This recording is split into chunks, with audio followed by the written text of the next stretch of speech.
3 years ago, I stepped off the plane and into a life I didn't yet know would change me in ways I couldn't imagine. I remember landing in Switzerland for the first time, wide-eyed, hopeful, and utterly unprepared for what this quiet little country would teach me.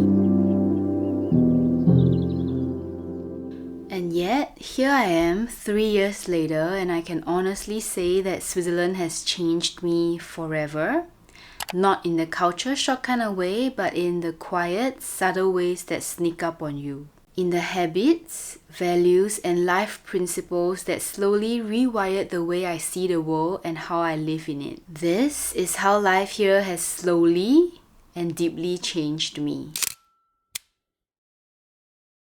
Growing up, I was always told that I had a soft heart. As a child, my mom used to say, "That's going to be a disadvantage one day when you step out into the real world. Kindness won't always serve you in this world." I get it. In Asia, kindness is sometimes seen as a sign of weakness, especially when it's not strategic. We are taught, whether directly or indirectly, to evaluate relationships based on usefulness. What can this person offer me? Is this person worth my time? And honestly, that mindset can be quite exhausting. It makes human connection seem so transactional. But even with that, I never stopped being soft. I kept choosing kindness even when it's not returned, even when I get hurt. And after losing my best friend Herin, I think I held on to it even more. And living here reaffirmed that decision. Here, I've learned that kindness can exist without conditions. Living in Switzerland has been a quiet confirmation that I wasn't wrong being that way. The Swiss are kind, not in the loud, showy ways, but in a steady, dependable way, in thoughtful gestures, in unspoken help. It's the little moments that stay with me. Like someone holding the tram door for a stranger who is running for it. Someone paying for the person ahead of line because he didn't have enough cash. In Switzerland, if you lose something, chances are you would find it in its original state, as it will be returned exactly the way you left it. People go out of their way to do the right thing, even when no one is watching. Simple gestures, they leave a mark. They remind you how powerful everyday kindness can be. I've experienced so much kindness from the Swiss, both in the small, unexpected moments and in bigger, more meaningful ways. From the farmer who offered us food after I told him we had a long hike, or the mom who gave me an Easter egg because I told her it was my first time celebrating Easter in Switzerland, to bigger things like finding an apartment and dealing with the Swiss bureaucracy. There's so many people who have helped me without expecting anything in return. Their kindness wasn't about networking or building favors, it's just human. And it creates a culture where kindness keeps paying forward. It serves as a reminder that you can live in this world with a soft heart. You can lead with empathy and be just fine. Before moving to Switzerland, I used to travel mostly for the aesthetics. It was all about the photos, and as someone who comes from Asia, that's just kind of how we were wired. We'll plan entire trips around Instagrammable spots, dress up for the camera, take the perfect shots, and then leave. That's the trip. Looking back, it felt a little performative, like I was just collecting pretty pictures and not the experiences. I wasn't really present. I wasn't in the places that I visited. It was more like I was curating proof that I had been there and posting on social media to show off to my friends that I had been somewhere. But something shifted after living in Switzerland. Travels have become less about the photos and more about being present. I found myself slowing down. I started to pay attention to the small things, like the way the locals greet each other, how strangers interact, and the rhythm of daily life that doesn't show up in the pictures. Now, when I visit a new place, I find myself asking more questions about how this place came to be, the history, who lived here before, why are things done a certain way. And there's a curiosity that I never had before, at least not in this way, and Switzerland has sparked that in me. When you move abroad, you quickly realize that there's no single normal. What you grew up with, what you assume was just how things are, is not the standard living anymore. You see that everyday life can look completely different depending on where you are, how people eat, socialize, even how they express care or resolve conflicts. And when you are surrounded by that difference every day, you don't just observe it, you start to adapt to it. You try to make room for it in your own life because that's all part of integrating. And that experience shifted something in me. It made me more open, more curious, and ask more questions instead of judging what's unfamiliar to me. It taught me to respect that there are more than one way to live, not just one.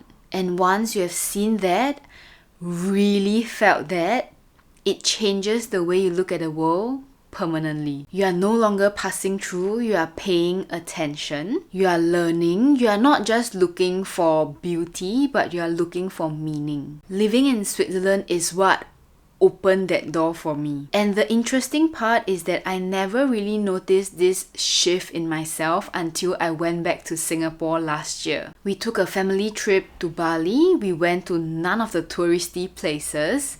We went to visit a family friend, Peter, who opened a hotel in Bali. What stayed with me from that trip wasn't how beautiful the beach was, it was the people. One particular story that stuck with me was when Peter just opened his hotel, the pandemic hit. He didn't have the right papers to get vaccinated, but the villagers shared what little vaccines they had with the foreigners for free. They supported his business, came to eat at the restaurant of the hotel and help out in any way that they can. And watching how the Balinese people lived, how genuine, kind-hearted and content they seemed with their life even when they had so little, that really humbled me. And it reminded me that fulfillment doesn't come from having more. It often comes from appreciating what you already have. Moving to Switzerland has taught me to travel not only with my eyes, but with my heart and my mind too. To listen, to learn, to care about the details that doesn't show up in photos. It changed the way I see the world. It became less of a checklist, more like a patchwork of stories that is waiting to be discovered. This is how I looked before I moved to Switzerland, and this is how I look now. Back in Asia, there are these strict beauty standards. You need to be 白, 瘦, 美.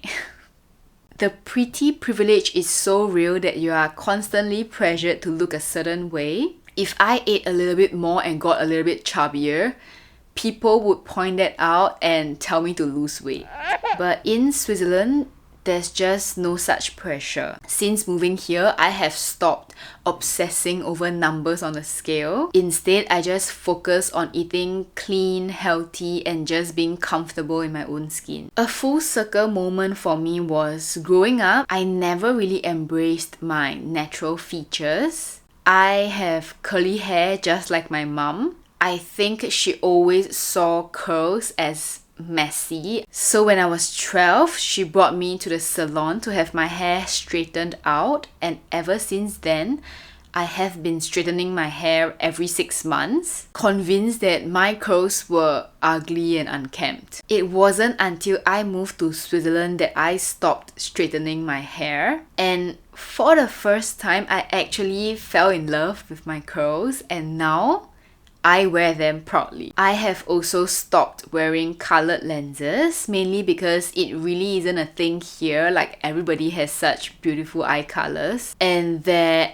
I have multiple people asking me if my eye color was real, I decided to finally ditch the lenses and embrace my natural eye color. One of the most notable changes to my appearance is how tan I have gotten. When I went back home in Singapore last year, the first thing my friends asked me was, "Why are you so black now?" When you live in a country with 4 seasons, you've come to appreciate every season as it comes and goes. Especially when sunshine is a rarity, you come to appreciate the sun when it's here and when it's shining. I actually enjoy soaking it up now. Back in Singapore, we were always afraid of being tan. We avoided the sun like a plague. But here, I've come to love the warmth and healthy glow that it has given me. Living in Switzerland has finally helped me embrace my natural beauty, and it's been an incredibly freeing experience. Living here raised my standards and quality of life. It has set a benchmark in my heart of what an ideal living environment should be. Switzerland has ruined me, but in the best way possible, because now, anywhere I go, I can't help but compare. It's not just about the sense of security, stability, and cleanliness, because Singapore has already given me that, but in a way that people value their time. Rest isn't treated like a reward you earn after burning out. It's part of life. No one sees it as being lazy or unproductive. Rest is a given. It's in the quality of the food. Even the simplest ingredients taste so much better because it's fresh and local. And then there's the public transport. It's one of the best railway systems in the world. If a train comes even 1 minute late, I catch myself thinking, this would never happen in Switzerland. It's the kind of reliability that you don't notice until you experience the opposite. And one thing I've noticed is how much I automatically trust something when it is Swiss made. Whether it's food, watches, or just household items, there's this quiet confidence that if this product is from Switzerland, it's going to be high quality and reliable. Before moving here, I was all about buying cheap, trendy stuff, fast fashion that doesn't even last a season. But living in Switzerland has shifted the way I approach quality in my own life. Now, I would rather invest in fewer, better quality pieces that actually lasts. It's not about spending more for the sake of it, but about appreciating things that are well made and stand the test of time. Switzerland really taught me to appreciate the difference that good craftsmanship and durability can make on your life. One of the best things about living here is how close nature is to everyday life. In Switzerland, you are never far from a mountain trail, a lake, or a quiet forest. You don't have to plan a big trip to get away. Sometimes just a short train ride is all it takes to a postcard perfect scenery. Easy access to nature bring a sense of calm and balance to everyday life. Families go on Sunday walk in the Alps. Office workers take lunch by the lake. It's normal to just pause your day and just take in the view. Being in nature reminds you that there's a bigger world out there beyond your daily hustle. And honestly, it's been one of the most grounding things about living here. The Swiss people are known for valuing their privacy deeply. It's not just about being reserved, but it's about respecting personal space and boundaries in daily life. It's a culture that encourages discretion and thoughtfulness in social interactions. I have to admit that I used to overshare about my life a lot. I post every waking moment of my day, broadcast my whereabouts on social media, sometimes even air my grievances online. After living in Switzerland, I have really absorbed how much people here value their privacy. People don't feel the need to share every single detail of their lives, and over time, it has rubbed off on me. I start to see privacy as a form of respect for myself and also for others. I started to appreciate keeping parts of my life to myself, sharing less online and being more present in real life. As a content creator, my work requires me to put myself out there, but being private means that